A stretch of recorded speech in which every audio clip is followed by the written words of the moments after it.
What's the story of how you decided to do this together, to do Nollybabes together? Well, honestly, she was recommended to me by one of my mentors, Mimi Bartos. So I did my UCs 2019, 2020 at Film One. And I think Wingonia had also had a time at Film One. And came back to the US, was working in Atlanta, didn't know the players in Nollywood as well as I had when I first, when I was living there.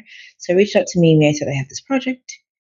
Here are the parameters. Here's what it would need. And she said, I have the perfect person for you, Wingonia. She knows how to work, with international clients. And she's also building her own thing at Boxonia. So we met through Mimi. And I think it was, like she said, a good fit because we were able to bring this project in not as much time as I would have wanted. Like we didn't have as much time when I finally landed in Nigeria. You know what I mean? To like do things like location scouting and XYZ that we normally would have time. So the fact that Wingoni was already doing all the groundwork and had already covered so much herself, I think that's what made it possible, if anything. I'll just say that, when Mimi introduced us, I was very excited to get on this project. I mean, also working with Anu because I thought that she has a very brilliant mind.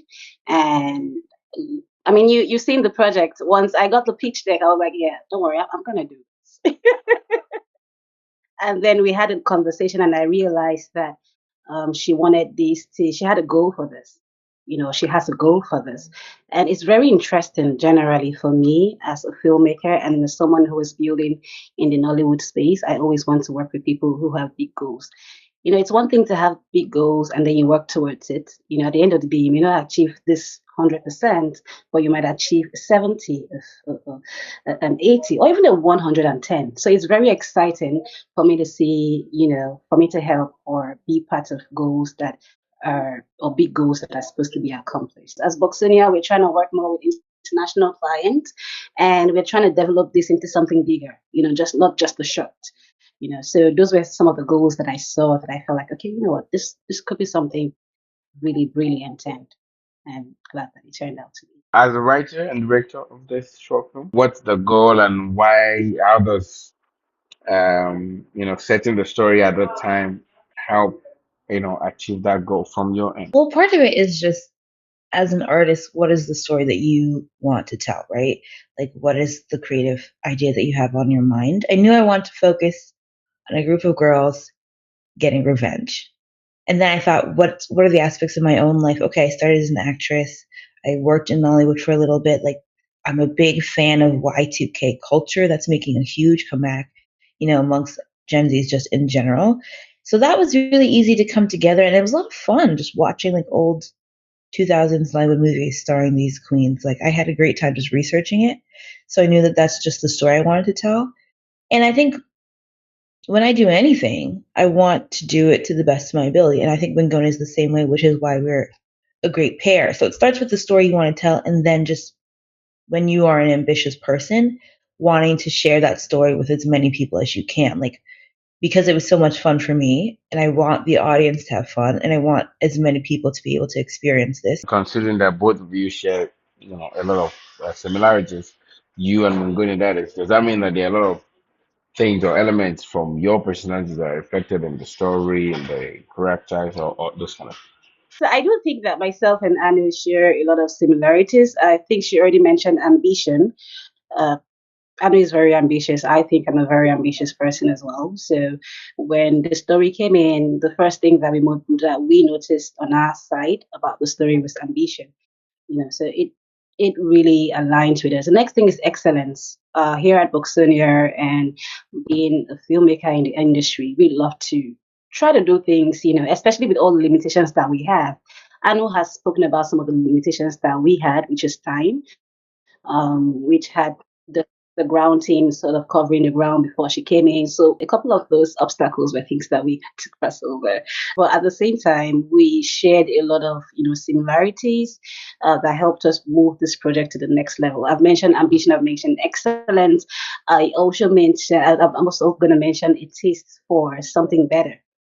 Really, just a taste of something better. The taste and an eye to try something different, something better.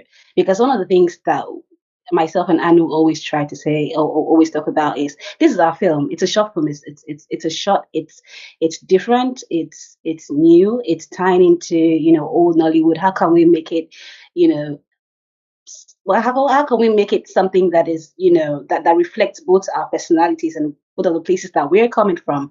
And nothing is also we like to also borrow and at the same time bring in a lot of things that feel like ours, right? Which is what Nollybabes is about. It leans into old Nollywood, the Y2K era, and it also has a couple of nice modern day sensibilities that help the story feel very grounded in both the modern times and the Y2K times. Just the fact that we're both women, the story inherently was going to focus on these girls. And like, we tried to really fill our crew with a lot of female, leaders who are in the industry. Like, Nora was specifically chosen not just because she's a woman, because she's really, really good. And like, she's also a young woman. So, like, us being able to tell our own stories was another added element. I mean, we end the film, you've seen it, with like the girls making their own movie. And it's the same girls who are the background extras at the start who fill out the crew. Because it's the idea that even the women who are auditioning are helping make the movie. Just to support what Anu has said about, leaning towards women. Anu's last film, Toxic, was also about a woman. My film, Lost Days, also has a protagonist that is leading as a woman.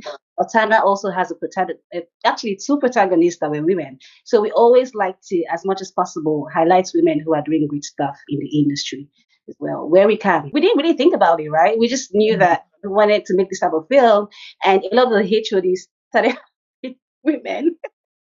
And then the time that we knew, we realized that we had about 85% female crew.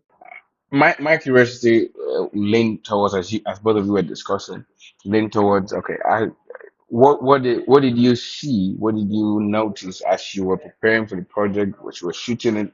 Now, this is, you were learning and picking from things that happened 25 years ago, 15 years ago, in the year 2000, basically. So I wanted to see what were the experiences of women like in the film industry, right? Today, a group of women made Nollybabes today. So, what were the limitations? What were the experiences like then? And what did you see? Since you had to review a lot of projects, what did you see then about what is the reality like today? I mean, like I said, I started as an actress, right? And I've been to certain auditions, even recently, that made me feel uncomfortable, whether it was like the man usually at the other side of the table, whether he was the casting director, the producer, the director, making comments that were a little uncomfortable and on the surface level may have seemed nice, but they were just not what I was there for. I'm here to like perform.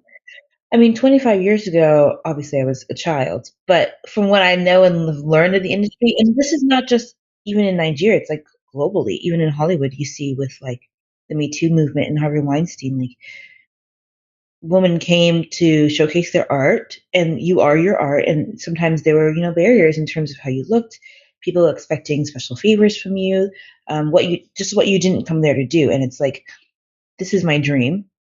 This is what I'm hustling to do. Like, how far am I willing to go? How much am I willing to give up of myself in order to achieve that dream? And then you start giving pieces of yourself bit by bit. And then you look back and you say, I've completely, you know, allowed myself to be used just to chase this dream. And did it even work out? Sometimes it does, sometimes it didn't. And now I think the things I did like though about those movies in that time is that the female characters tended to be very fierce and very forceful. Sometimes now I watch movies and I'm like, the female characters aren't even as kick ass as they were back then. And I think that's what we wanted to invoke with this film is like these women who are willing to do whatever it takes, knock down doors, but they don't have to sacrifice their values or their integrity sexually to do that. They can, come together because it's really when women come together and build the community that they're then able to take things back, from the patriarchy. Also support what Andrew has said, right? If you think about 25 years ago and currently, the question will be, have things really changed? On some level, they have. If we're being honest, I mean, right now we do have a lot of female directors. Thankfully, we do have a lot of female producers. We also even have DOPs that are women. I mean, Nora, who shot this, is a woman. I know that Kamara Dindu as well. She's a woman as well, and she's someone that I really like to work with in the future. So the question would be, okay, 25 years to now, have things changed? Yes, they have slightly, but the truth is, the real cake is still being held by the people who have always held it. If that's really just, I mean, I just feel like, currently, as much as things are changing, it feels like we are still giving okay, just take a Mm. little piece, Feels like we're still giving very little pieces of this cake. And again, this is ambition. We'd like to try a much bigger piece, to be honest. I don't want you to just make a general statement that people can easily put up so that it doesn't do a disservice to the film you've made. Okay, so I mean, I do believe that 25 years ago, things have been different from 25 years ago, right? There's been a lot of improvement. Like I mentioned, there's been female directors, female producers, DOPs and all, right? But I think that women still need a lot more support, especially in financing their films, right? Because you would agree with me that currently there is this gap with, financing and distribution, right? So I really would love for us to have a lot more female led films that are actually commercial, right? I'd love for us to invest more in female led films and, female producers, female directors, So yeah, that's basically it for me. I just love for us to be giving more than we're currently giving. Like I just love Sugar Rush. Probably one of my favorite Nollywood films to come out in the past few years. And that director, she's doing a great job. She was at a point had a deal with like Amazon to put out content like her, and then King of Boys. You look at that series, like there are a lot of great female directors, but like when going is saying, like let's keep it coming. Yeah, yeah, definitely, 100%. So now I want to just to go back to the characters and the roles. So again, I want to see how you decided who was going to play which role and what inspired a lot of these characters. Did you fashion one of them after Genevieve, or where did these inspirations come from? Obviously, I knew some of these players, like some of these actresses, but I was collaborating with Wingonia. She brought on a few options for us to go through. The thing with the main character, Tiwa, is she needs to be able to act in character. So that means she has to be able to be herself and then also pretend to be someone else within the same story. And that's really hard to do because you're basically asking her to play two, sometimes three characters at once. So for Tiwa, we had to have them read like every single character, like Uzomaka, who was cast, read for Esther, she read for Chichi, she read for everyone. So we could see like, is she good at playing basically multiple characters? And she has a track record of doing these sort of like indie projects that are really like, unique and bold, like things that do well internationally, but also like I think she's sort of a fearless actor. She goes by Uzomaka Power for a reason, and that's kind of what we wanted Tiwa to find at the end. She starts off a little insecure, a little unsure what to do, and then by the end of the movie, she's way more fierce. Um, and my favorite Nollywood movie, one of them is this movie called The Luring Faces. That's about Iniedo, and then she's like, running from this gang of women in her college, starring Stephanie Okoke, and like that sort of female character who's like pointing a gun at you. I just love that. Like most of our group chats had pictures I had taken from Y2K movies of like Genevieve or Rita Dominic just holding a gun in like a wedding dress because the energy is just so funny to me. Um, Esther is kind of the sugar baby of the group. Like she's the one who knew how to trick men. She was the one who kind of encouraged the rest of the group to like do these things because she's clearly done them in the past. And then Chi Chi is more of the brains of the group. She's a little more logical. She's thinking things through. She's not getting as emotional as like Tila, and then she's not necessarily running them the way that Esther is. So I think it's a good balance. You have the sort of the head, the heart, and the brains. That's really what I was going for. Anytime you have like a trio, right? It's always good to have one who's a little fierce, one who's a little sweet, and then one who's like the leader. It's almost like Powerpuff Girls. It's like the most simple trio, but there's a reason why that show works because it's clear who each character is. And And like whenever you're with your friends and it's three of you, you're always like you're the bubbles, you're blossom, you're like you. It's easy for you to pick who's who in each group. I'm probably either the Chi or the Tiwa of the group. I'm not really the fist, but that's why I have Wingonia here to be that sort of producer. So Wingonia is the first. Well, from my end as producer and also casting director, so what we really did was first of all understand what the director was going for, and then I just put out like a couple of options and reached out to everybody. I also had to, I mean, sometimes as well, seeing what the director is coming, where the director is coming from, it would also be a conversation. Seeing that this is what you want to achieve, because I know the industry better, right? So it was also blending people. So seeing what you want to achieve, it might be better to go with this person because she has this part, she has this, and she has that. So it might be easier to go with this person. So on the casting side and the producing side, we just tried as much as possible to support the director's vision, which truly is what it is, because she's the leader of the pack.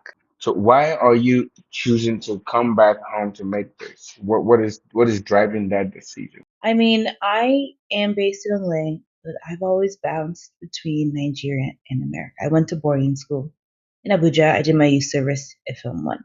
So my whole life has always been having both sides. My last short film, yes, I made it in the US. I had a lovely time, but the feature film I hope to direct is based in Nigeria because it's about my time in boarding school. That's for the future. But I didn't want to just hop in and make a feature. I needed to start with a short so I could understand the groundwork. And also like the story of Nollywood cinema to me is just so fun. Like Nigerian movies, even when I was in America, is still what I would be watching. Like when family came over, or like when I was getting my hair braided. Like I've still been watching Nollywood films since I was young. Like that's just what I would see whenever my family was in town. So like even though I was based in the U.S., like Nigerian cinema has always been very, very important to me.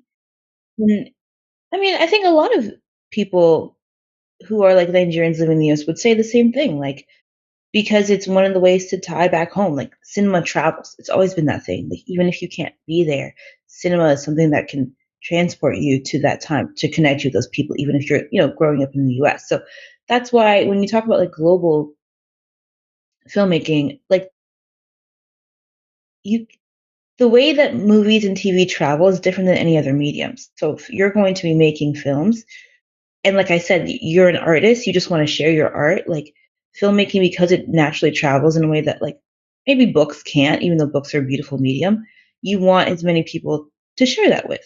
So for me, coming back to Nigeria, it was really just like coming back home.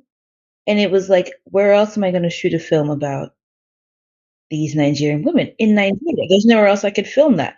Like, this is the story that's speaking to me.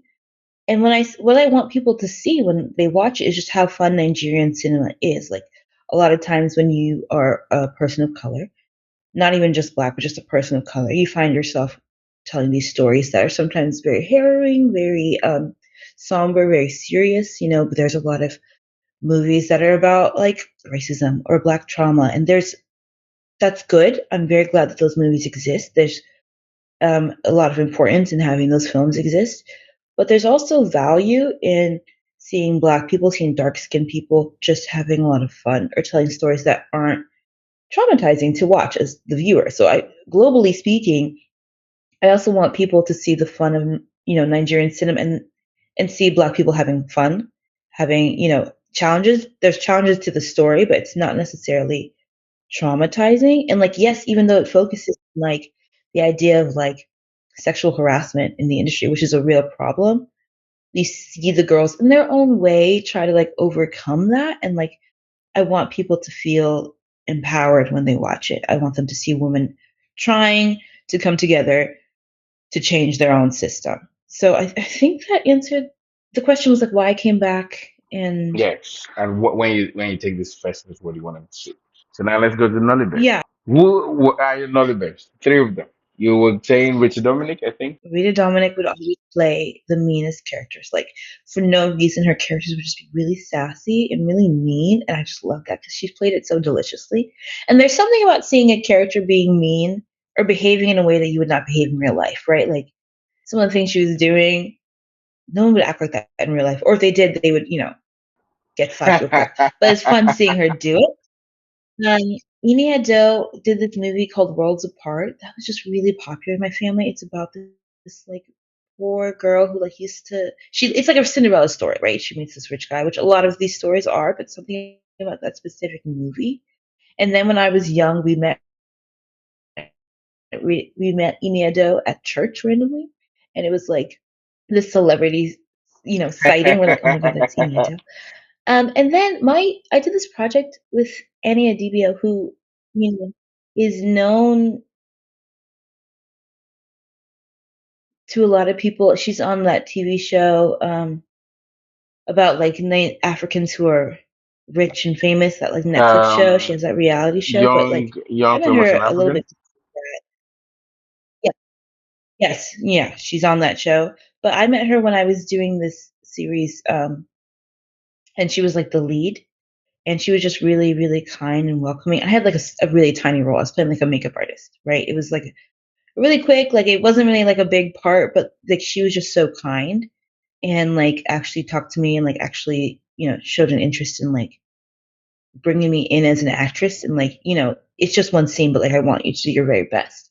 And not every actress is like that, They don't necessarily take the time to invest in me, which is fine because they're usually so overwhelmed. But like, I just love the way she led the charge on that. So for me, it would be Genevieve, Of Rita Mm-hmm. course. Dominic. I mean, I just had to. Genevieve, Rita Dominic, and Iniedu, just because they've been uh, I do believe that there have been other Y2K women who've been able to cross over, but like they've been the three ones who've been able to strongly transport themselves from the Y2K era into the era that we are now and still be able Mm-hmm. to, walk around it and own this era in their own way as well.